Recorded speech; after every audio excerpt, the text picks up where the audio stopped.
Mercoledì 17 agosto, presso la veranda dell'Osteria d'Achino a Milies di Segusino, l'autore Mariano Lio, appassionato di storia e tradizioni locali, ha presentato la serata dal tema Vita andata di montagna attorno a Milies.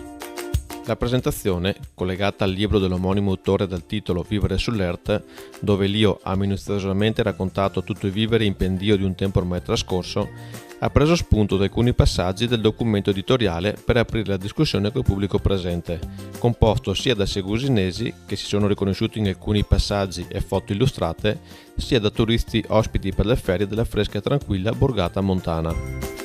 È sorprendente al giorno d'oggi scoprire come fosse minuziosamente cadenzato e pieno di regole non scritte il vivere in montagna di un tempo e come la montagna, apparentemente isolata e selvaggia, fosse in realtà un punto d'incontro capace di unire persone, a volte anche per tutta la vita, provenienti da paesi diversi che d'estate risalivano i rispettivi versanti per i 100 giorni di lavoro in malga. La serata ha avuto come ospiti anche Danilo Gasparini, ormai ospite fisso di molti eventi segusinesi, ma anche il regista Michele Trentini, autore di documentari di taglio etnografico e antropologico, tra i quali Cheyenne, 30 anni, storia di una giovane pastora,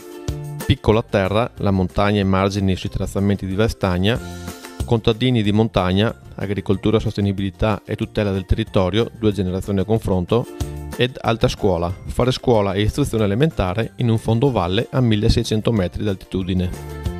Una serata di storia e ricordi, seguita poi da un brindisi finale presso l'Osteria d'Achino. È stata un'occasione per villeggianti e curiosi di conoscere un po' il territorio e, per i locali, di ricordare la vita passata di questi luoghi.